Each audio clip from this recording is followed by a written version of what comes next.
The whole world is governed by laws. The universe, in fact. Laws. We call it the law of electricity. We call it the law of gravity. There's mathematical laws. There's physical laws, speed and velocity laws, agricultural laws. There's all kinds of laws. Now that we find ourselves on the spinning planet, you just have to learn what I call the setup. Learn the setup. Life's setup. Now, we didn't set it up, but we're here, so you got to learn it. And we should learn the setup for two basic reasons. Number one, to keep from getting hurt. It's one of the major reasons for learning, so you won't get hurt. See, economically, socially, personally, you can get hurt just not knowing. Ignorance is not bliss. Ignorance is poverty. Ignorance is tragedy. You gotta know, or you're gonna get hurt. It's good to know not to walk out the 10-story window. That's excellent information. Now, what if a guy didn't know and he walks out? Now he's dead at the bottom. Somebody says, well, the poor guy didn't know. You gotta know, or you're gonna get hurt. Okay. Now, here's a parenthesis. You don't have to like the setup. I don't ask you to like how it is. That's not what's important. But it is important to learn how it is. Okay? So you don't have to like it, but you should learn it. That's what I tell the kids, right? Make sure you get the information. What you think about it, that's up to you. What you're going to do with it, that'll soon be up to you. But make sure you get it. See, there's nothing worse than being stupid. Nothing. I mean, being broke is bad, but being stupid is awful. And what's really bad is being broke and stupid, right? That's about the end of the world. I mean, there isn't anything much worse than that. Unless you're sick. Sick, broken, stupid. I mean, that is it, right? There's nowhere else to go. So make sure you get the information. It's key. You don't have to like it, but learn it. If this big monstrous thing lifts up in the sky, hangs there for a little while, cuts loose, comes crashing down, boom, shakes the ground for 5 miles. And then this big monstrous thing lifts back up in the sky, hangs there for a little while, cuts loose again, comes crashing down, boom, shakes the ground for 5 miles.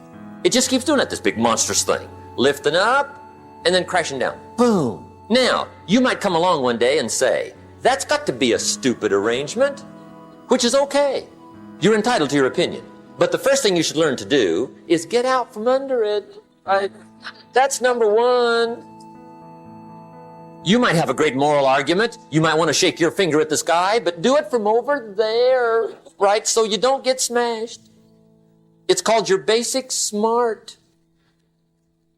So number one, learn so you won't get hurt. Whether you like it or not, learn. Now here's the second reason for learning, the setup, to benefit. It's called the plus of life. And that's what life is, right? Both minus and plus. The minus is tragedy, heartache, misery, failure, unhappiness. But life is also happiness, prosperity, good feelings. So here's the key. Learn to get on the good side of the way things work. Now here's two of the basic laws, and we'll take our break. Shof taught me these. They come from the Bible. Now again, I'm an amateur, okay? When it comes to the Bible, I'm not a pro. So you'll sort of have to take my way of putting it. But here they are. The first one is the law of use. The law of use. And it goes something like this. Whatever you don't use, you lose. Lack of use causes loss. On this planet. Maybe not the next one, but on this one. If you tie your arm to your body, leave it there long enough, you'll never use it again. It's over for the arm. Now, it may not be over, but it's over for the arm. The only way to keep the use of this arm is what? Keep using it. If you quit, you lose automatically. They don't bring it up for a vote. You lose automatically when you quit. Now, the same thing that goes for your arm goes for your brain, mentality. The same thing goes for all the human virtues. Ambition, unused, declines. Strong feelings, unused, diminish. It doesn't grow, it diminishes. Faith, unused, decreases. It's a law. Vitality, unused, diminishes. Energy, unused, decreases. The guy says, well, I'm going to save up my energy. You can't do that.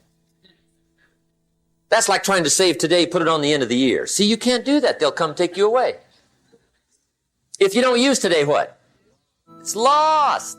The guy says, well, I'll work twice as hard tomorrow to make up for it. See, that's foolish. You could have done that anyway. Today unused is lost. A talent unused is lost. An ability unused is lost. So here's one of the key expressions of the evening. Take a new inventory of yourself. Starting tomorrow, new project. Take a new inventory. And make sure that all of your talent and ability and mentality and ingenuity and vitality and strong feelings, faith, courage, make sure that all you've got's being used. Otherwise, you lose. Now, one of the best illustrations of the law of use is a Bible story called the parable of the talents. The talent story. Interesting story if you haven't read it in a while. Just review it. It's a good story. An ancient story. It says there was a master with 3 servants. He got them together one day and he said to the 3, I've got these talents. And in those ancient days, a talent was a measure of gold. And he said to the 3 servants, take these talents and see what you can do with them while I'm gone. He said, I'm taking a journey and I'll be gone for a while. When I come back, we'll get together, go over the book, see how you did. He said, here's 5 of these talents for you. 5. Here's 2 of them for you. 2. And here's 1 for you. 1. The master said, take those talents, see what you can do with them. When I come back, we'll get together, we'll go over it all. The servant said, okay, master takes off. According to the ancient story, the master comes back from his trip.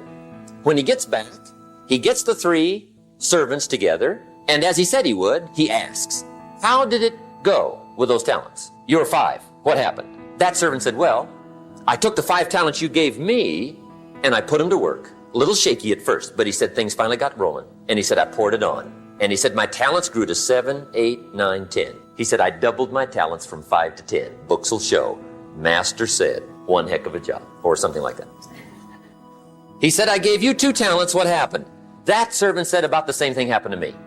I put those 2 talents to work, poured it on. They grew to 3 and then to 4. He said, I doubled my talents from 2 to 4. Books will show. Master said, well done. He said, I gave you 1 talent. What happened?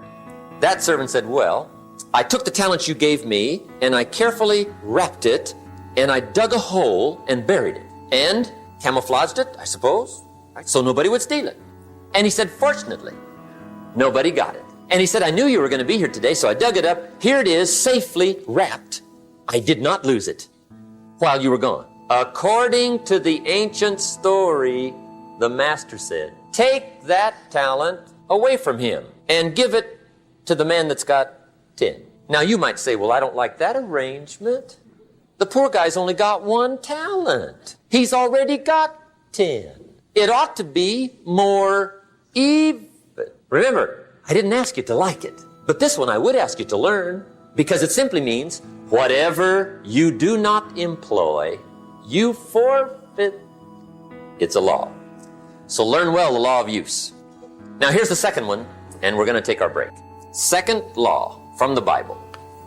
This one we've heard since we were small, I'm sure. It's called the law of sowing and reaping. In fact, we've probably heard it so often we could quote it. It says, whatever you sow, what? You shall reap. Fairly blunt, hopefully clear. Here's my first suggestion on the law of sowing and reaping. Don't try to beat it. You might as well try sitting on the sun in the morning. Keep it from coming up. You'll have better luck. Whatever you sow, you reap. Now, for a fair share of my life, I'm a bit mixed up on how all this applies. Among a lot of things I was mixed up on. I knew I wasn't reaping too good. That I understood. My problem was I was confused about what was causing it. Remember me with the funny list? I thought those are the reasons why it isn't working out well. And then Mr. Schoaf gave me the clue that helped me figure it all out. He said, Mr. Rohn, I have another answer for you. There's another way to quote this law that'll show you where the problem is so you can go to work on it right away. All you need to know is where the problem is, then you can go to work on it. So he quoted me the law another way, and I found out what my problem was. Here's the way you quote the law. Whatever you reap is what you've sown. Now I knew what my problem was. Whatever you reap is what you've sown. If you don't like the crop, who do you look up? Answer, whoever planted it. And where do you find who planted your crop? Answer, in the mirror. What I finally learned to do come fall was to go to the mirror. That's where you go. And if necessary, you say, a few skinny carrots? I got to be unimpressed. Where were you last spring? Asleep. Didn't you read the books? Did you break your hoe? Let me give you 7 key points to the law of sowing and reaping. Let's tick right down through the list of 7, and it'll be break time. 7 points to sowing and reaping. Here's part of the philosophy that really helped me to make some changes in life direction. Number one, the law of sowing and reaping is negative. That's number one, which simply means if you sow bad, you reap bad. Now, this is kind of third grade, but it doesn't hurt to go over the basics. If you plant thistle seeds, you don't get pumpkins. Honest, no use looking for pumpkins. John says, how come no pumpkins? Come on, John. The law's negative. That's how come. Now, here's number two. The law's positive, which simply means if you sow good, you reap good. If you plant pumpkin seeds, you don't get thistles. Not from pumpkin seeds. Mother Nature won't pull tricks on you over in the corner snickering and pushing new thistles and you planting pumpkin seeds. She won't do that. You will get pumpkins from pumpkin seeds, and the reason is because the law is positive. Now here's number three. I got excited when I found out the full dimension of this. See, you do not reap what you sow, but rather you always reap much more than what you sow. So the third key word is more.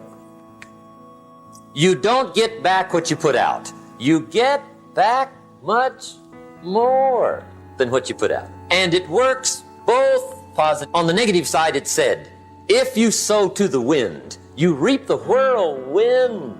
So you got to get ready for that, or you will be naive. But now it also works positive. If you plant a cup of corn in the spring, how much corn do you reap in the fall? Not a cup. You might as well keep the cup you got. Why go to all the trouble planting a cup of corn in the spring? Water it and take care of it all summer. Look after it carefully. Cross your fingers and pray. Why go through all that? Reason. Come fall, you could well get a bushel for the cup. A bushel for a cup. It's called one of life's better deals. Guy says, well, yeah, I'll figure out how that works. You could get rich. That's right. That's right. Then how come more people aren't wealthy? They don't study much, sow and reap. The guy says, well, yeah, you work where I work. By the time you struggle home, it's late. You got to eat a bite of supper, watch a little TV. Here's number four. Fourth key to sowing and reaping. There are many ways to sow and reap. There's many ways to change your life. There's many ways to get promoted. There's many ways to move up. There's many ways for financial independence. There's so many ways to do well, especially in this country. You don't have to go without any. If we lived in the middle of Africa, the middle of India, with economic disaster all around, you might have some excuses for not doing well. But not here. There's too many ways here. Do you know what the gross national product of this nation was last year, the year of the slowdown? It was still $2.4 trillion.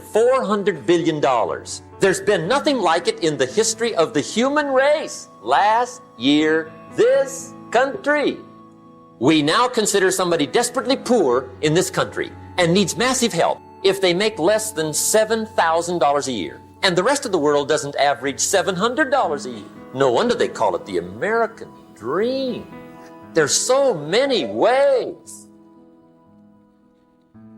Too many ways to do well. And especially in California. Do you know where California would rank among the nations of the world in productivity if it was a nation? Number 5.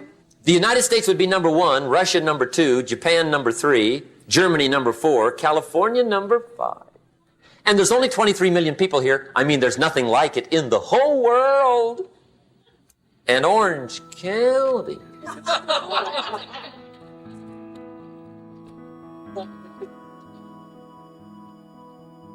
This is it. There's 4.5 billion people in the world, and they all wish they lived in Orange County. Hey, if you can't make it here, forget it. It's over. Take your chances on the next planet. You've blown this one. There's too many libraries. There's too many classes. There's too many seminars. There's too much information. There's too many books. There's too much capital. There's too much help. There's too much training here not to do well. There's too many ways. So find you some ways. There's plenty. Here's the 4th key to sowing and reaping, or 5. And that key word is anyone. Anyone can sow and reap. That's what's exciting. Anyone can. Now the question is whether or not you will. But can is not the question. Will is the question. Anyone can. Mr. Keogh says, try my plan. I put it together. The Keogh plan. Put aside $145 a month for the next 30 years. It's $1 million with the tax advantages. $1 million, 30 years, Keogh plan, $145 a month. Not a bad plan. Become a millionaire. Now, anybody can. The question is, who will? That's the question. Son asked his father, when his father's 50, we're rich, right? The Keogh thing? His father said, no, we're not rich. His son says, well, the Keogh thing, the 145 a month Keogh thing. He says, yeah, I know the Keogh thing, but I didn't go for that. Son says, you didn't? He says, no. I picked another plan for the $145. So what'd you do with the 145? I said, well, I bought beer and cigarettes.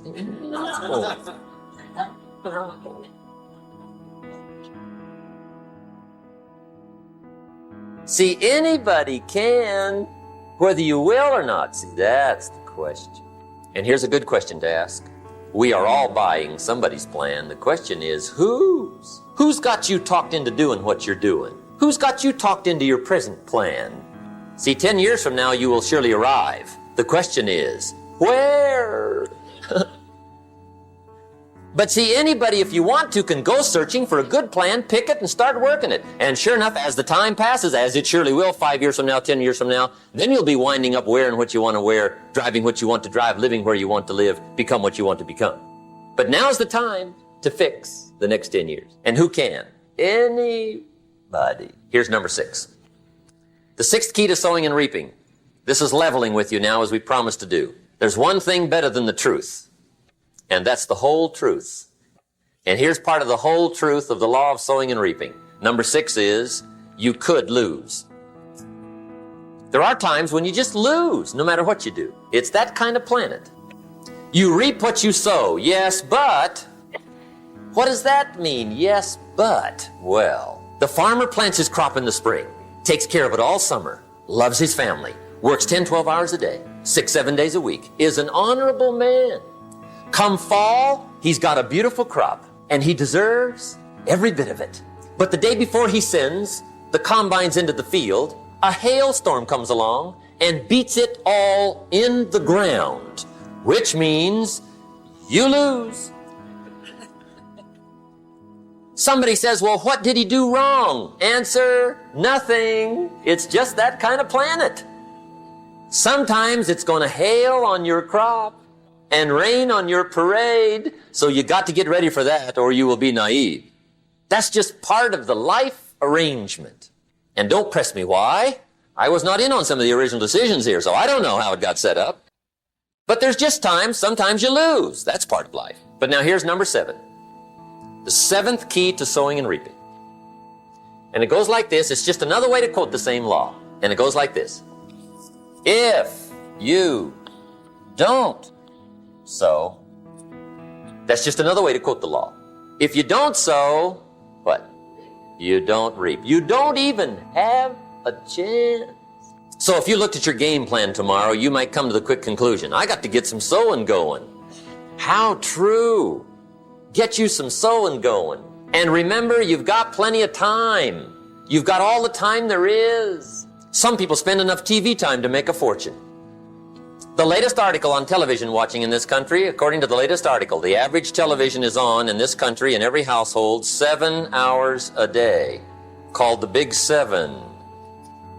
I asked a guy one time what his TV cost. He said about $450. I said, you forgot to look at the price tag. He said, what do you mean? I knew he was a TV watcher. I said, that television costs you, in my opinion, at least $12,000 a year. To watch it, not to own it. Owning it's cheap. Watching it is what's expensive. And I said, hey, $12,000 a year is too much to pay to watch TV. That's too much. Pay a little, but not $12,000. And he's the guy that said, I hope pay TV never comes.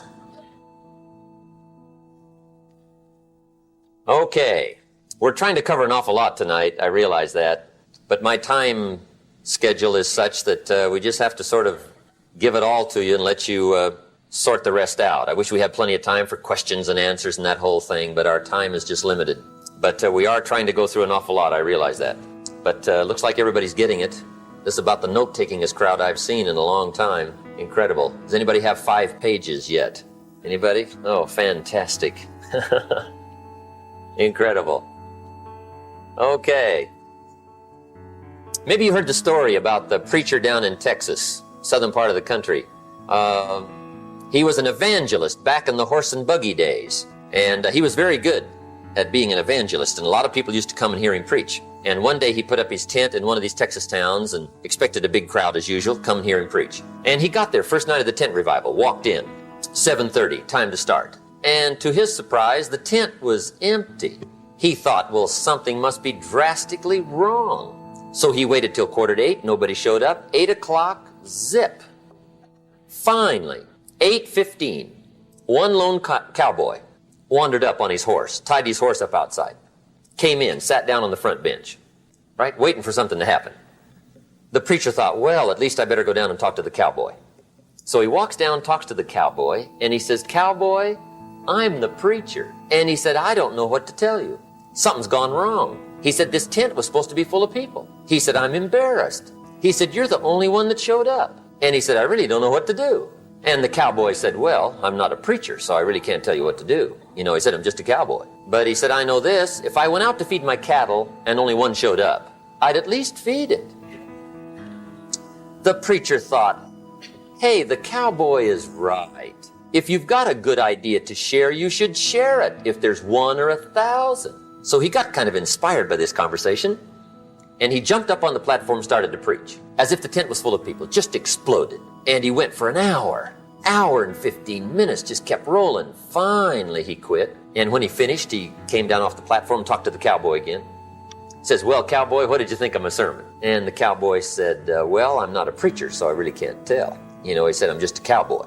But he said, I know this, if I went out to feed my cattle and only one showed up, I'd feed it, but I wouldn't dump the whole load on it.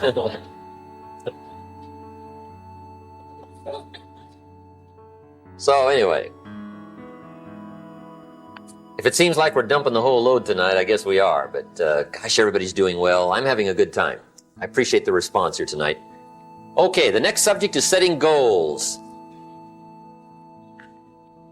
Let me show you what turned my life every way but loose.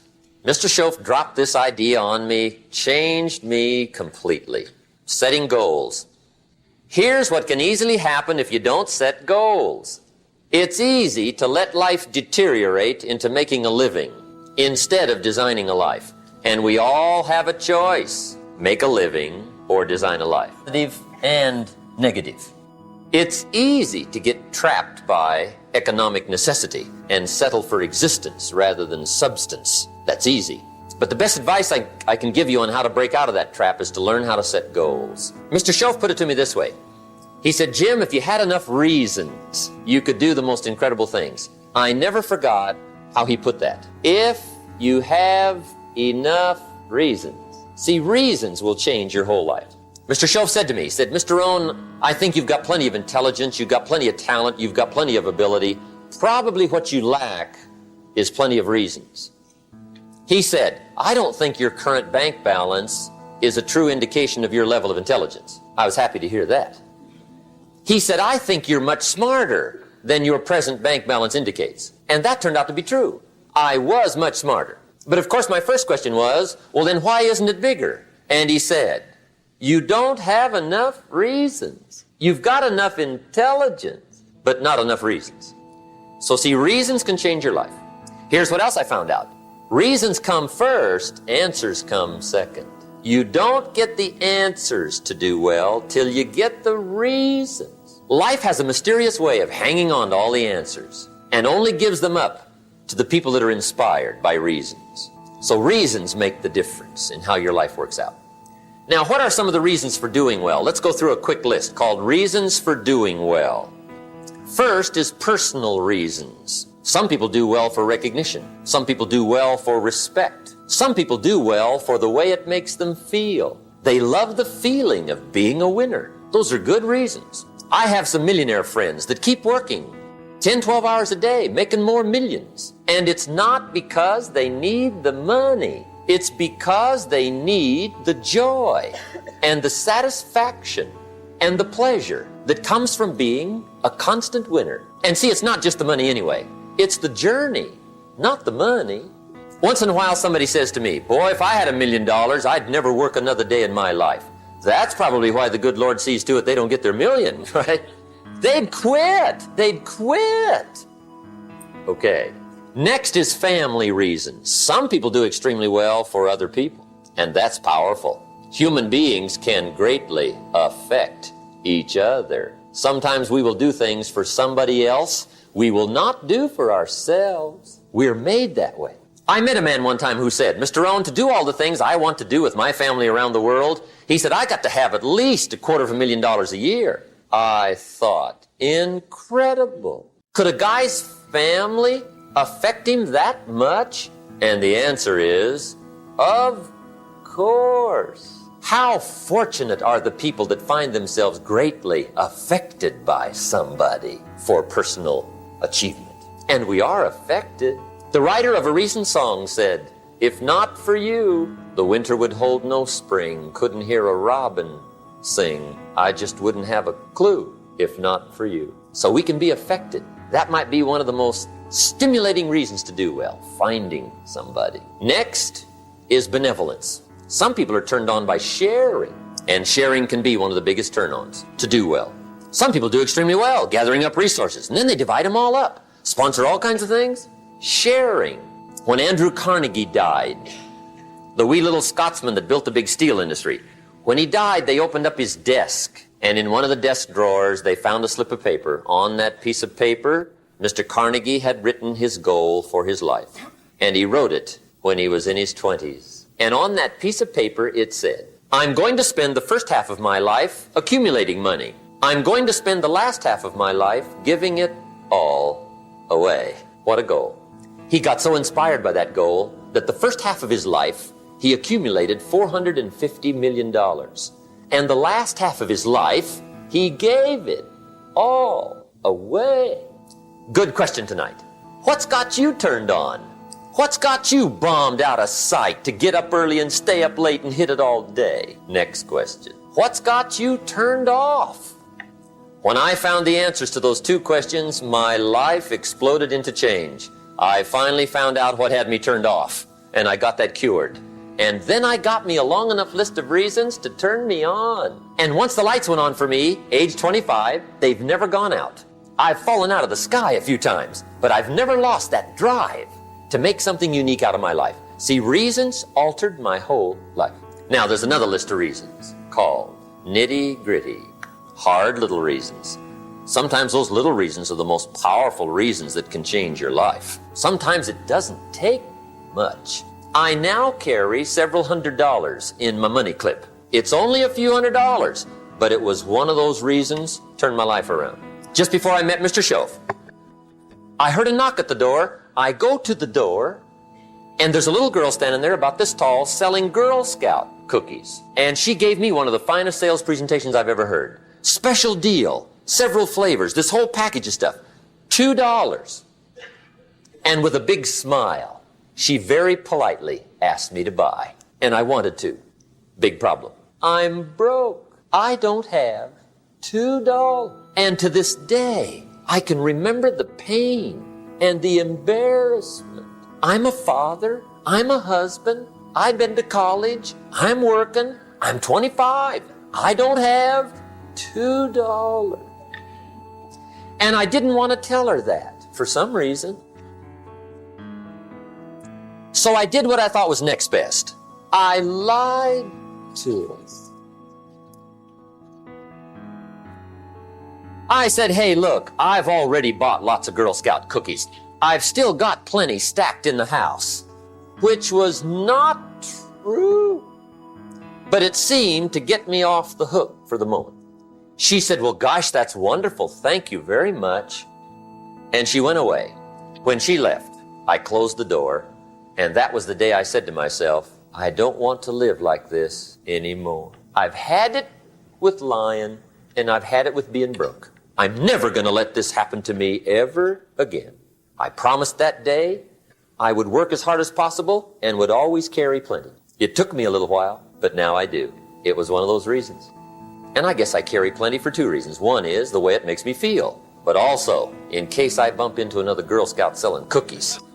Right? I'm ready. I walked out of the Bank of America one time up in Saratoga, California, where I used to live. Two little girls selling candy right outside the bank. Good place. some girls' organization they're working for, right? I come walking out of the bank. This first little girl walks up to me. She said, "Mister, would you like to buy some candy?" I said, "I probably would. What kind is it?" She said, "It's almond roca." I said, "My gosh, that's my favorite." She said, "Wonderful." I said, "How much is it?" She said, "It's just $2. I thought, incredible. I said, "How many boxes of that candy have you got?" She said, 5. And her little friend was standing there. She was selling candy too. I said, "How many boxes have you got?" She said, "I've got 4. I said, "That's 9. I'll take them all." They said, "Really?" I said, "Yeah, it's my favorite. I've got some friends. I'll pass them around." They got so excited, put all this candy together. I reached in my pocket, gave them the $18. When I've got the candy and they've got the money, that first little girl looks up at me. She says, "Mister, you are really something." How about that? Can you imagine only spending $18 and have somebody look at you in the face and say, "You are really something"? Now you know why I carry heavy, right? I'm not going to miss anymore. It was just one of those reasons. Helped to change my life. One of my nitty-gritty reasons was budget finance. Budget finance used to grind my soul. Way back in those early days, I had fallen for one of those consolidation loans where you take all your little hard-to-pay bills, put them into one big impossible-to-pay bill, right?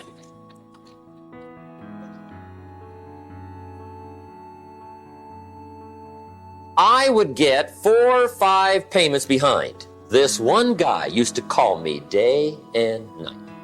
I don't think they're allowed to do that anymore. Harassed me, threatened to run me in front of the judge, threatened to ruin my credit, threatened to embarrass my family. One day he said, "We're going to come get your car, drag it rear end up down the street in front of your neighbors."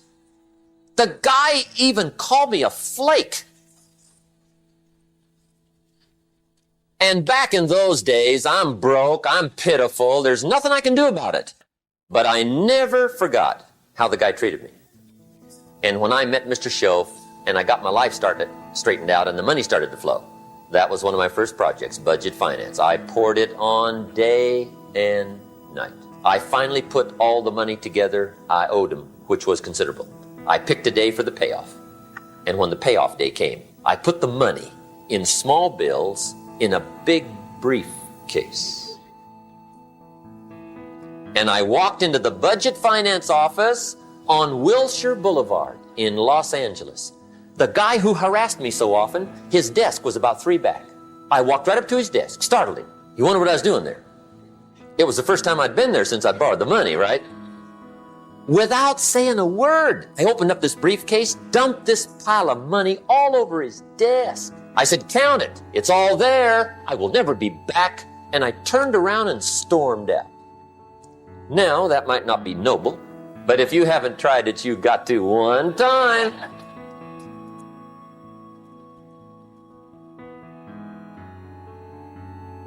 It can be the day that turns your life around. All you need is a reason that turns you on. One of my dear friends, Robert Depew, Bobby used to be a school teacher in Lindsay, olive capital of the world. Bobby taught school several years, got a little weary teaching school. One day decided he wanted to get into sales. So without telling anybody, he just up and quit his job teaching school and jumped into sales. When he did, his brother made fun of him, laughed at him, put him down, said Robert's lost his mind. Had a good job teaching school. Now he thinks he's a sales. He's going to go down the drain, lose everything. Just put him down something fierce. Bobby said, "The way my brother acted when I got into sales," he said, "that made me so mad. I decided to get rich." And my question for you tonight is it possible to get that mad? Of course. Wealth is not a matter of intelligence. It's a matter of inspiration.